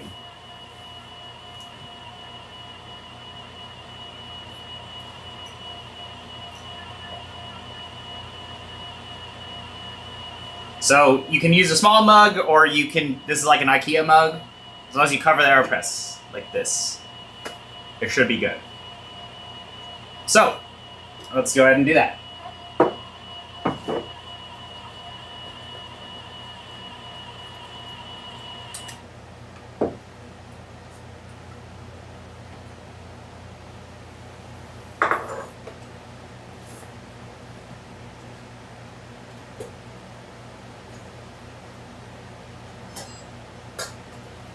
Okay, so I have this here. Probably not the best carafe to use because this can get stuck when I plunge it, but it'll be fine. My scale is running out of power. So you're gonna throw the coffee in here. How to say, maybe this will become its own YouTube video. So yeah, got this all set up. Take your 14 grams or 15 grams. You can also, again, up dose between each of these depending on ratios. Pour this in here, and then we're going to give it a little bit of a level. So the thing is with this recipe, we are pushing for high extractions. So let me repeat that. So the thing with this is we're pushing for high extractions. So you just need to be careful. Depending on, this really depends on, coffee and also burr set. You also can manipulate this based on how long you steep. But generally speaking, I think you should start with 240 mils. So 14 to 240, get to 1 to 17, you let it steep for 5 minutes, you taste it. If it, the issue with some of the high extraction AeroPress recipes is that things can end up tasting very, very thin. And this happens, you can totally observe this when you push things into 1 to 18 world. Although fitting 250 in here is a little rough. That's why you can always down dose. But anyway, it seems that I need to throw in 2 more grams of coffee. So, I would just say, I would just say experiment with that. I also, for many burr sets, I would not recommend you push above 1 to 17. 1 to 17 long steep AeroPress might taste incredibly thin. It might taste very ashy. And the thing is you're tasting high extraction, but some of these burr sets don't necessarily handle very well with super, super high extraction. So I just, be aware of that. And that's the thing that a lot of people always are chasing, like, oh, I want to extract high, extract high, extract high. It works with some grinders and some burr sets. It doesn't work with everything, and it doesn't work for every single coffee. Just be aware of that. But anyway, here is 14 grams. Give it a little bit of a level. And then what I'm going to do is I have boiling water, 100 Celsius here. Let me zoom you guys in. And I'm just going to pour to 240, and I'm just going to cap it off. So that is how it is. I can begin the timer. I'm pouring very aggressively. You can do a little bit of spinning, but this initial agitation is very helpful. I went a little over 244. That's completely fine. And 240 to 250 for this coffee, for a lot of these coffees, is quite helpful.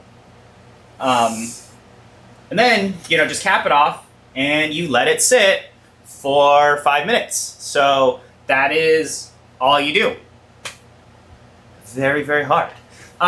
So at 5 minutes, or I would say 4:30, 4:45, you can begin plunging, and plunge at a very constant, slow-ish rate, and that is how you do it.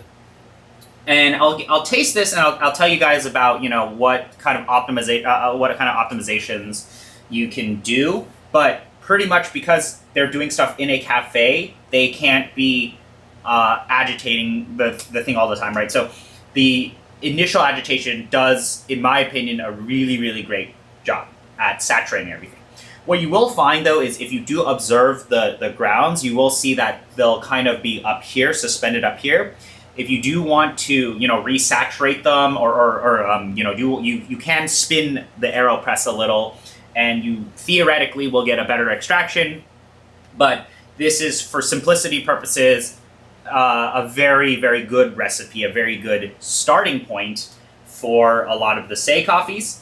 What I will say, though, is, and I'll talk about it with tasting, is high extraction is not necessarily gonna be the best. This is kind of why I've kind of fallen out of favor with some of these recipes, especially in these upper bounds of 1 to 17 to 1 to 18 ratio, is that when you are pushing coffees this hard, it is highly dependent on the grinder, but more so with the coffee and the roasting style, where things are tasting so thin because you've stretched them out so much. and you end up with gear, or you end up with coffee that just can't handle it that well.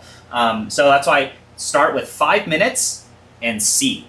I have found that if you let this steep past 7 minutes, that's when you, in my opinion, you've extracted too much, and things can really start to taste very bitter, very thin, very weird. And that's like, the advantage of doing the steeping thing is just, if you keep everything else the same or very similar, steep it for the same amount of time, or you can steep it longer or less time. But I think this is a good starting point. 14, 240, 245, 250, total ratio, 5 minutes off the boil, pour at a relatively constant speed, and then plunge at a very constant speed. And this will get you in the ballpark of what these coffees will be tasting like in their cafe, especially, well, depending on what gear you're using. But it's a good starting point. Some adjustments, since we're letting this steep, is the initial agitation that you pour the water in. I have found that if you have a faster flowing kettle than something like that Stag, Brewista, or you can go in and manually agitate, you'll find a more apparent upfront acidity. But generally speaking, because it's an AeroPress, it's going to be very balanced, very sweet, very, forgiving, as we'd say. So that is the recipe.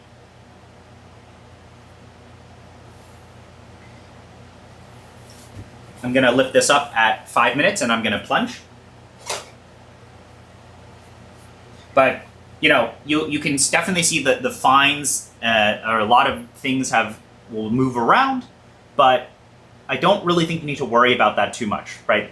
You're starting with this, just see how it tastes before you analyze and look at the visuals and whatever, right? Just taste the coffee first and then see if you like it or not. But I guess we'll cut this out and we'll make this into an actual video. So I'm at almost 5 minutes. I would say depending on what you are tasting, 4:30 to 4:45, you could start plunging, but I'm going to take this off so you guys can see. You'll probably see that the coffees have migrated to the top there. If you did want to agitate initially, this will reincorporate everything, but I have found to not care too much, and things will taste pretty decent. And at 5 minutes, we're going to go in and we're going to plunge. I'm plunging at a pretty constant rate.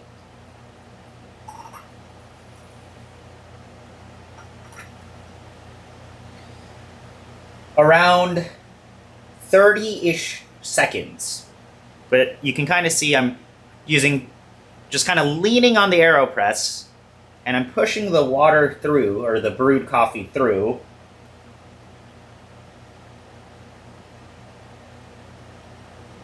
Of course, resistance and all that is going to depend on how fine you're grinding, but I'm grinding decently fine. My total is done at around 540-ish. So there you go. Because this is the flow control cap, very easy to clean up. And there you go. This is an immersion brew, if you can see, right? It's definitely visually thicker. It's going to have more body. Like look at how that looks when you pour it. Let me give this a taste, and I'll tell you guys about some adjustments you can do.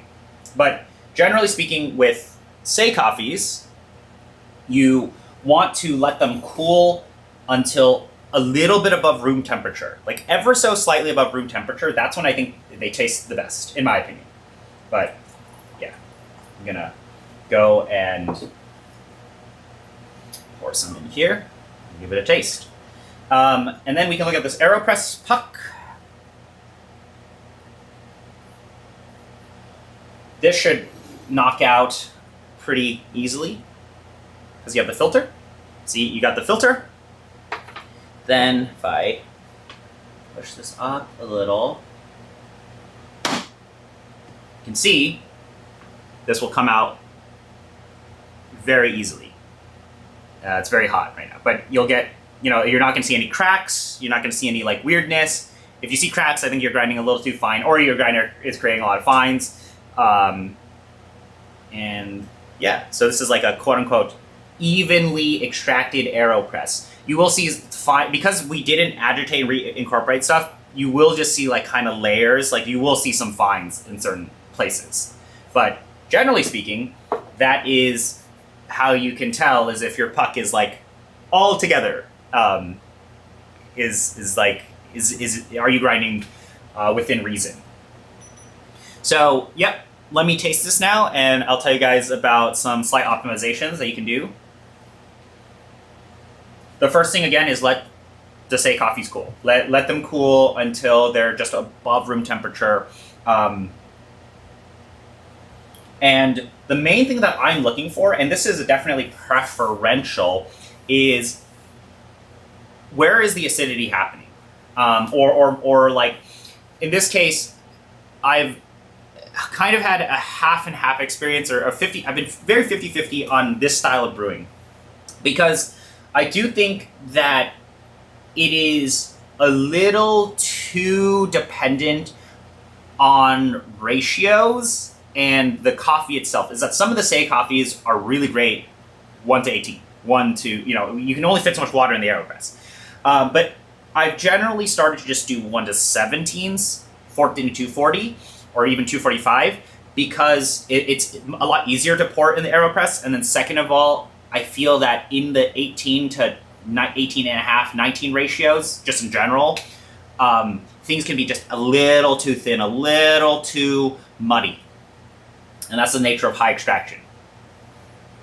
But if we did this right, which I think I'm smelling it, it's smelling great. Yep, this is really nice. There's this acidity that is ever so up here, and then the rest of it is like, well, we'll do the other way. Acidity up here, and then it kind of smoothly finishes into that really nice, balanced, sweet AeroPress flavor profile that everybody likes, which is, immersion, right? If you wanted to make the acidity peak more, what you could do is you could do initial agitation more. You could also go in and, of course, manually agitate, right? At the end there, halfway through, at 2.5 minutes, I could have just swirled it a little bit more. But for simplicity's sake, and for, either in a cafe and you just want to do something that's dumb easy, just pour the water in, cap it off, and don't think about it. And let the coffees cool, let the coffees shine, and it'll probably taste pretty good. But we're going to let this really cool down. The thing with the Estate coffees and just with this brew style is that you are trying to brew in a relatively transparent way, and you're trying to let the dynamics happen because of the coffee. Of course, you can influence dynamics by pouring the water in faster, but you're hoping that the coffee is dynamic itself or expressive itself, so that your brew tastes dynamic and expressive. So this is a little bit different than something like, say, my high agitation V60 say recipe, where I'm like agitating the hell out of it, or something like very, very aggressive agitation in an AeroPress. But this is like a incredibly strong baseline recipe. Super simple.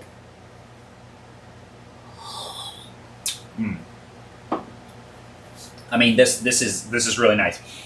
Very nice crisp acidity in the front, but the rest of it is all that enjoyable body, sweetness. And this is also a churroso. Well, this specific coffee we're brewing is a churroso. So what you should look for in this is, are you getting initial information about the coffee in some form of acidity as that coffee really, really cools? But I would say like it's really 30 to 40% acidity. The rest of it is body and sweetness. And that's just because of the AeroPress. And you can get more of that acidity in the cup if you agitate a little bit harder. But generally speaking, if you're serving these coffees to friends and family and you're running a cafe, right, you don't want to be serving battery acid. You want to be serving something that is honoring the coffee in this sense, right? You're honoring the coffee, but overall still focuses on enjoyability. And that's why those recipes are very nice. It's very straightforward. That is how you do a say AeroPress. Well, that's how I brew say AeroPress. And there you go.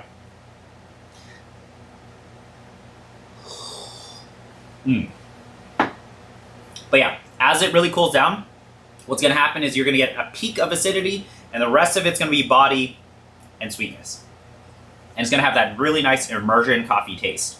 But if you wanted just more intensity in general, you could, of course, steep it longer.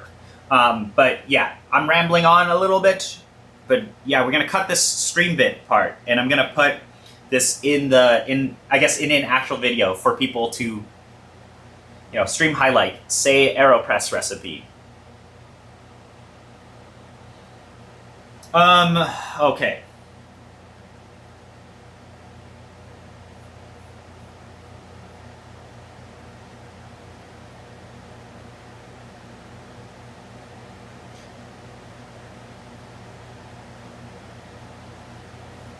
This grind size is actually slightly finer than pour over. Because you're running because you're running the flow control cap, you can just let it steep longer. So if you accidentally grind too coarse, just let it steep longer. And generally speaking, things will be fine. But eventually, this is a part of dialing in, is that eventually you will find a point where you're grinding too fine. And I kind of always observe that with the pucks in here being too weird looking. And second of all, when you are starting to push the higher extractions, you taste weirdness. You taste like bitters in the back, or you taste, channeling of AeroPress. But generally speaking, I like to go ever so slightly coarser just for range, right? You can save being too coarse with AeroPress a bit easier with the setup than being too fine, because when you plunge, you can just plunge slower, or you can steep longer. If it's too fine, plunging becomes a little difficult. So those are some like ever so slight optimizations. But yeah, I gotta get food, man. I've been on for a bit. Oh god, there's so many questions. If you guys have questions, you can join the Discord, and you can message people, and you can message me on the Discord, and go from there. But yeah, we did espresso today. We did 40 minutes of slow feeding. But yeah, I wanted to show off the AeroPress as well. I was going to do Lost Origin, but I think I'll save Lost Origin for another night or another morning. And yeah.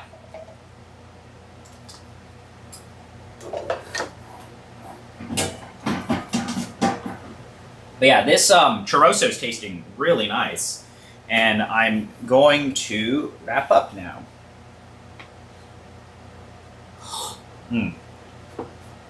Yep, acidity starting to pop, but the rest of it, the finish, the mid palate and the finish is really sweet, really approachable, lingers, very tasty. And that's kind of how you can tell is that acidity popping? If once it's really cooled down, if the acidity pops and the rest of it, you're not tasting any off flavors, that's how you know you're in the right direction, and you can now optimize based on steep time, as grind size, and also that initial agitation. So yeah, that's AeroPress. How to AeroPress. And then I think